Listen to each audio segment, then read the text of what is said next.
So last time you saw me, there was a vote. We were voting which club do I manage next? Liverpool or stay at CSKA Moscow? And then I thought back to times earlier on in the series where I've said I'll never manage in England during this save. And I thought, although 77% of the people voted for Liverpool, do I want to move to Liverpool? And well, yes I do. I'm now a Liverpool manager. I tricked you there though, you thought I wasn't going to be. Run the intro.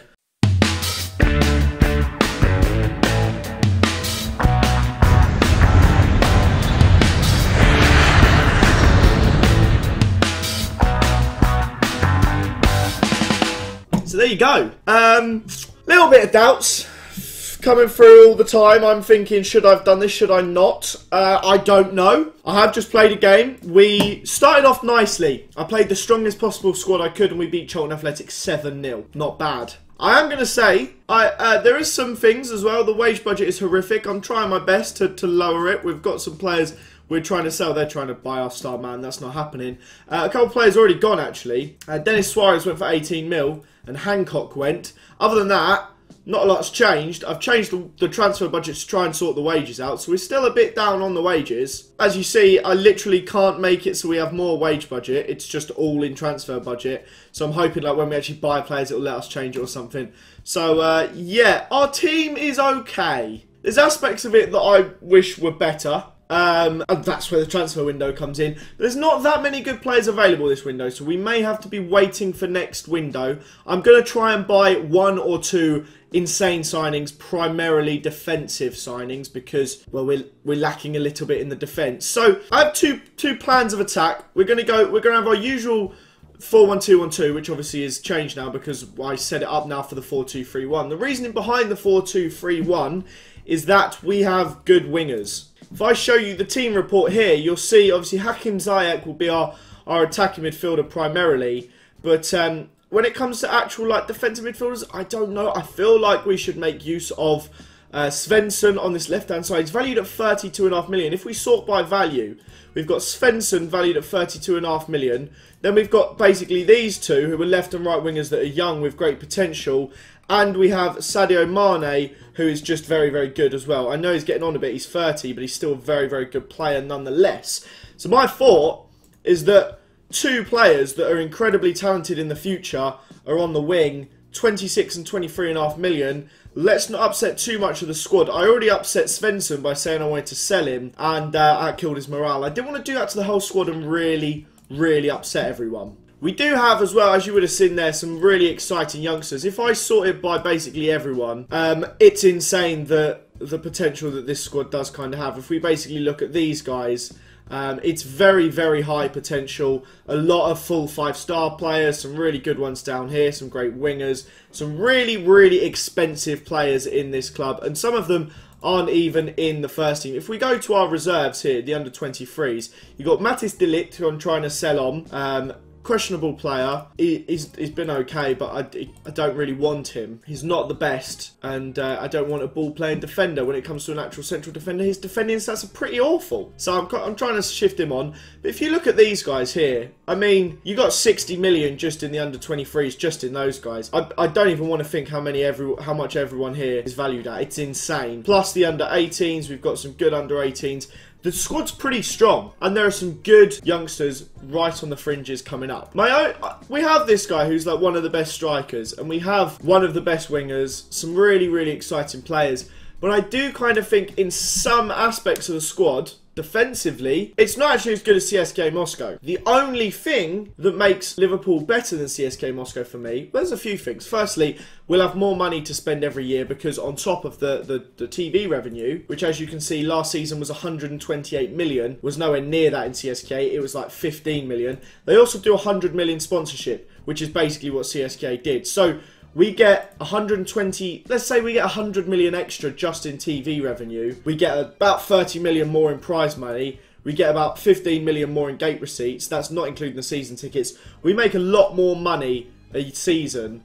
We made 440 million last year. Now, obviously, you cut profit and loss, it's a little bit different because we spend a lot of money. But I think we'll have more money to spend every single year. And the most important thing is we're not limited to having 5 Russian players in a squad. We don't have to have 5 English players in the squad. Tell you what, if we look, we've got 3 English players in the squad. That's because I'm feeling generous. We don't even have 5 English players in our first flipping, what, 23, 20, whatever that is. Yeah, that's exactly 23, on my word. So we don't have any limits now. We can buy who we want, and we have greater reputation. If we get Champions League this season, we can buy anyone we want in the summer. So that's why Liverpool's a good idea. We're about to come up against a good team right now. We're about to go up against Bristol City. I'm quite excited about this left back. Not going to lie, I don't know why, but he looks quite good. This is the starting 11 we're going for. Let me walk you through it. We got Jonathan Chile in goal. Wow, look at those flipping stats for a goalkeeper. First touch isn't the best. Don't use your feet, mate. That's fine.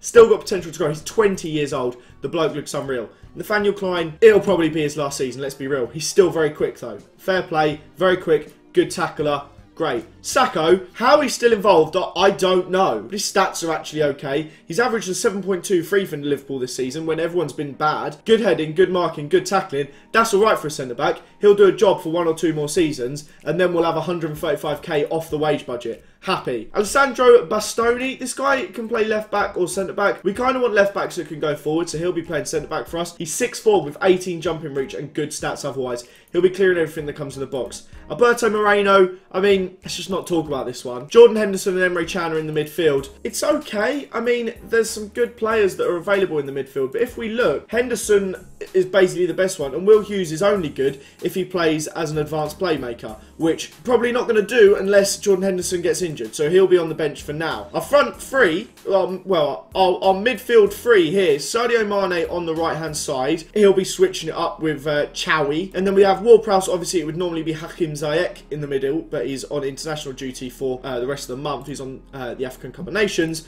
Tobias Svensson will be our winger attack. If we have a bit of a deeper look at this guy, looks pretty decent. Finishing's not the best, that's fine. He's left-footed, so he can do crosses. He'll get it into our complete forward that you're about to look at in a minute. Good pace, good passing, work rate's decent, pretty quick, good first touch. He seems like just a good technical winger, and basically the focus is getting the ball to this bloke. I mean, he's a complete forward, 6 foot, physicals are incredible, mentals are mental. Teamwork, vision, work rate, just look at these. The bloke doesn't put a foot wrong.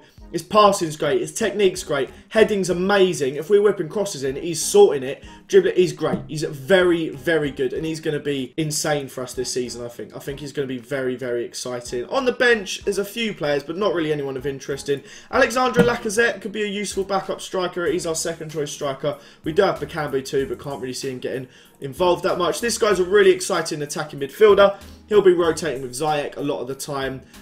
Very young still, could be very good. Gonzalo Martin, a left winger, he's the one that's got room to grow. He's again a bit more of a crosser, but pretty decent stats all round. He'll be very useful, I'm sure. That goes alongside with Chowie. This bloke, very, very similar again. This is all about getting the ball into the box to that guy. Will Hughes, you obviously know. Nico Elvedi, he's a centre-back, looks okay, but he's a bit of a ball-playing centre-back. We'll try and shift him on in the summer. Kenny Tete doesn't suit me because of his crossing. He's a defensive fullback. Again, we'll probably shift him on. We've got about 140 million in players I'd quite like to sell in the summer. Big clear out, going to be very interesting. I'm going to try the 4-2-3-1 for a little while. I think it suits us with the wingers. I do feel like 4-2-3-1 doesn't work that well this year though. So by this year I mean on Football Manager 17. It's not the most effective formation. Just wingers don't seem to work that well for me. So I'm going to give it a go for a few weeks.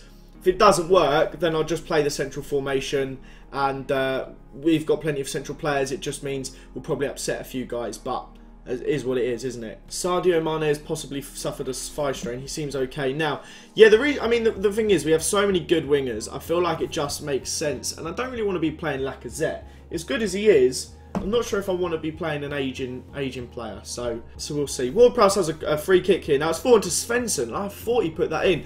I do need to actually just double check as well our set pieces. I'm sure Ward-Prowse is going to be on everything because he's supposed to have amazing set pieces anyway. But I would like to get Tobias Svensson included. Right side, I want him to be in swinging, and I also want him to take the right-sided free kicks. Other than that, crack on, mate. We'll let Hendo take some corners if he fancies it. Other than that, we're all good. Having a good set-piece specialist is always nice with James Ward-Prowse. Hopefully we can actually put something together now. 5 minutes left of the half. We've been okay, but we are playing against Bristol City. Let's not forget that. It will be important to try and get some big results under our belt early on to try and boost a bit of morale, because the players were pretty poor in terms of morale when we took over, obviously because they were down in 14th. I'm going to get them all fired up. I'm going to do a little bit higher tempo. I want them to basically just be playing like madmen. They can do some mixed passing too. That's fine by me. We just need to be getting the ball to number 9. He's the complete forward. That's what it's all about. We need to get him doing everything. If we don't score this game though, I may burst into tears. I'm not joking. Rodrigo Cao here plays it to Courtney House at left back. Nkudu, George Kevin Nkudu, has the ball at Bristol City now. This is a sentence I never thought I'd be saying. They play it long. Sacco cuts it out, but it falls to Bull, who tries to play it to Knockhart. This is a weird team. We play it long to Eggestein now. His name is going to annoy me a little bit, I'm not going to lie, but just look how good he is. He is actually dispossessed, as I say there. Nkudu plays it back to Steele. I don't really know what they're doing here. Steele plays it long, but it's headed down by Emre Can to Henderson. They are getting their centre mid sent off. Mark Kerr, more like Wayne. 30 minutes to go left in this game. Not a lot's happening. We need to try and... Let's see what formation they're playing now. What are they even doing? What is this? Let's exploit the right then. I mean, I just don't really understand it. Right, slight change. We've bought on Ambrosini for Ward-Prowse. Let's see what we can do. We've also got attacking. 20 minutes left. Would be a little bit upset if we can't pull out a win here. Henderson, is this actually... It's a chance. I thought that was the highlight from the substitution, but Sadio Mane actually scores just before the change can happen, and that's a relief. Away from home, it was going to be tricky, but when they went down to 10 men, I would have been hugely disappointed. That was an unreal 1-2 by Henderson and Moreno, and a fantastic cross to Mane. That is what we wanted Moreno to be doing. That's why he's playing for his crossing ability, not for his defensive ability, because he's just as effective walking his dog on a Swegway as he is defending. But coming forward, that's what he's here to do, and I'm actually going to come back off attacking now. I know they are playing the weirdest formation, so I'm going to tell us to exploit the flank still, because they've moved that guy. They can't make their mind up what they want to do. I'll tell you what, let's just not exploit anything. What are you going to do now? You're moving him in, out, shake it all about. Do the hokey cokey. The defenders, the midfielders are struggling. Eggestein's not having the best of games. Is it because it's a one-striker formation? Is he being too isolated up there? Who knows? I don't. That being said, Bastoni is on an 8.4, which is fantastic to see. I think we're going to make one quick change now. We're going to bring on Will Hughes to play as a deep line playmaker support. We're going to bring on Kenny Tete so that Klein doesn't get set off, so he can play as a defensive fullback. Just do a little bit more of a defensive-minded job. I don't want to see something crazy happen. As I say, that there is actually a highlight in the 90th minute, which means something actually is going to happen here. Will Hughes has the ball, plays it to Mane, who I thought had lost it there, but it goes to Knockhart. Emre Can on it again. Alberto Moreno plays it to Svensson, who's not had the best of games. Ashley Richards is about to get sent off and be the second man to be sent off today. That means somehow they're down to 9 men and we're only winning 1-0. They've actually been involved in the game. Is it because they've played on the counter, which is a perfect counter to our setup, or is it because maybe our team isn't good enough? I don't know. We have just scored a second though directly after the red card, which again I didn't think was a penalty. But Ambrosini, who had just come on in the attacking midfield position, well maybe 15 minutes ago, he manages to get at the back post and he nicks it straight off the feet of Tobias Svensson, who probably will be upset about that. But 2-0, I'm a lot more comfortable with that, and that should be the end of that. Will Hughes tries to whip in across. It doesn't find anyone, and that is a full-time whistle. They ended up playing with literally like nobody on the field. That's just an embarrassment. Well done, lads. That was a good win for us. I'll take that. It's Bristol City, and every win is important at this stage. I want us to get Champions League this season. It's going to be an incredibly hard task. Apparently our centre-back got man of the match. He looks quite good, actually. He does need to be training to play as a centre-back, though, not as a left-back. Very pleased with the result, and there you go. We're 6 points off Newcastle. 6 points is nothing. We're not going to win the league. Like, look at the teams that were in first and second. Actually, that's a point. They are Man United are 17 points clear of Chelsea. City and Tottenham are basically doing not a lot. Who have Man United got? Oh, well, I mean, Martial's now the best player in the world. They've got Renato Sanchez. They've got Pavon, who's cup-tied. Who have they bought him off? Benfica. Oh, that'll be Champions League cup-tied. They've got Pogba, Verratti, Peñaranda, Piaka. Madness. Absolute madness. Next up, we have Hull away, which will be an equally tricky game. Away games are never easy. So hopefully we can actually do something. I do want to address as well, there were a few people in the comments, even though Liverpool had 76% here, I'm looking, they're 417 votes to Liverpool to 133 at CSKA, but there was still a vocal minority of people in the in the comments saying stay at Liverpool. Now, I understand there's some people that wanted us to end up in Italy, France, Germany, Spain. Fair enough, I understand it. I do still want you to know I am still going to have my eyes peeled for any of these sort of jobs. I mean, Man City's insecure. I probably would have preferred Man City to Liverpool, if I'm honest. But it is what it is. If one of these come up, they come up. If Man City comes up, might just go for it. This may be the shortest time you've ever seen at a club, and it may be one of the funniest changes ever to happen in a Journeyman save. Few things as well. People asked us to bring some players from CSKA. Don't you worry, I have tried. I went for Afonso Sousa. They wanted, at the time, they wanted 90 million. That one wasn't going to happen. Tielemans I wasn't that bothered about. Went for Jordan Murray. We did actually have an offer in. This is what they wanted. They wanted 88 million over time, basically. Just never going to happen. I just can't do that. That's insane. Shellander I wasn't too sure about. Didn't know if we needed another striker. And McNamara as well. They wanted exorbitant amounts of money. And just isn't going to happen. So those players, I'm afraid, aren't possible, but I will try my best to bring a couple of players from CSK maybe in the summer. Not making any changes. Am I making any changes? Should probably make some changes, shouldn't I? What changes should I make? James Ward-Prowse is going to be replaced by this dude. He's going to play Shadow Striker because I have clicked it. So that's usually how Football Manager works. Submit team. We're away to Hull. Hull. What's their team like? Paul Lopez. Tottenham? Yes. On loan. Le Dubois. Who you got? So it's not very good. Vitinho! Hello, mate. Oh, you're not doing very well, are you? That won't be an issue then. Also, I've just signed a new player. Well, he hasn't actually arrived yet. That'll be next episode. Next episode will be deadline day, and then whatever games follow. So get excited! Right, let's actually go and win this game, though, in all seriousness. It took me flipping ages to get through like those 5 days. I've been doing a lot of scooting. I didn't really find anybody that I wanted. A few other games to play now. Arsenal, Everton, Newcastle. Newcastle is one we probably have to pay a bit of attention to. A lot of teams have already played, though, which will be an indicator for what we need to do. Ambrosini plays wide. Svensson, Eggestein, 1-0. That was 3 players that I think will be very important to us. We have Ambrosini, or Ambrosio, whatever his name is, the youngster, who I went for a bit of a gamble on him, and then our left winger. Yeah, it was Ambrosini. And then, yeah, the left winger as well. He gets a bit lucky. But Eggestein, of course he's going to finish that, mate. That's like his dinner, isn't it? That is as easy as you like. I've just got pins and needles in my feet, so I'm taking my socks off. I know it's really weird mid-video. Eggestein, oh my days, he's just good, isn't he? I think he's like the 7th most valuable player in the world. So I think we're quite lucky to have him. That is one thing we have to pay attention to. We need to focus our game around him, because if he could just one touch bang that in the bottom corner, I think we're going to be alright. I think he may end up being the top scorer in the league. If we just quickly have a look. Player detailed, goals. I mean, he's 4 off at the moment. He's just scored 2 there, so that'll put him on to 12, I think. And yeah, we're going to be laughing. He's going to be just fine. And if we have a look here, you can see he's down there. There's 1, 2, 3, 4, 5, 6, 7, 8, 9, 10, 11, 12 players valued higher than him, and there's not a lot in it. So I think we're quite lucky with that. It's not bad at all. Hopefully we can keep it going. If we can get a third in within 15 minutes now, that'd be great. Mane on the right hand side whips it in. Eggestein puts it off the crossbar. The ball just went literally everywhere there.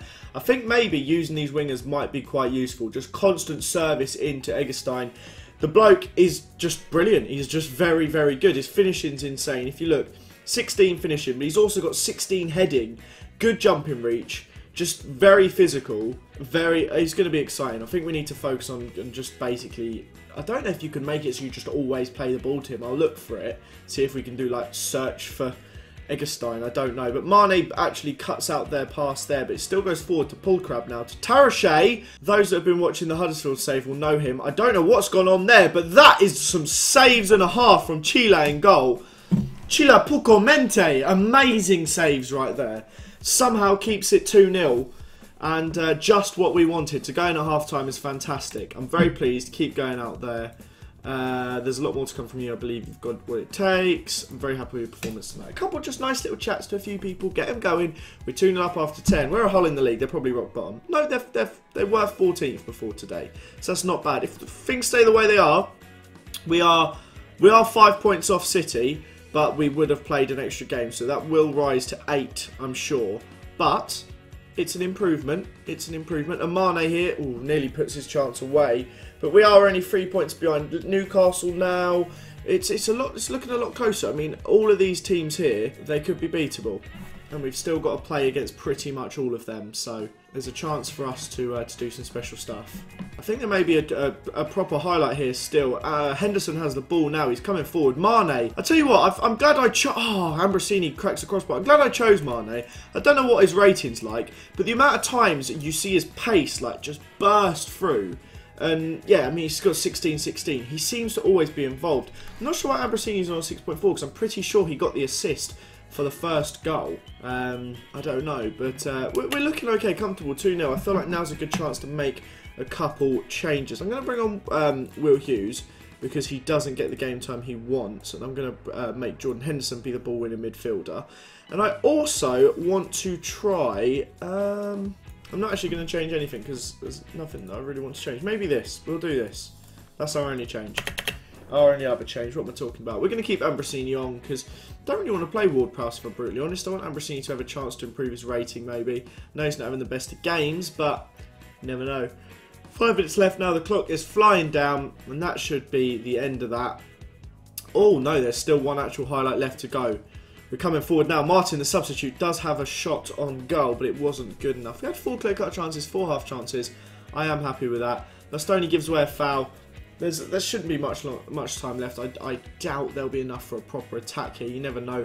They may get just a ridiculous move. Vitinho is cut out by Klein, and that should be the full-time whistle. And there we go. That'll actually bring us to the end of this episode, though, guys. I hope you have enjoyed the introduction to Liverpool, the bit of information that you guys have. This is what the table's looking like. I'm sure some people are interested. I'm going to show you their recent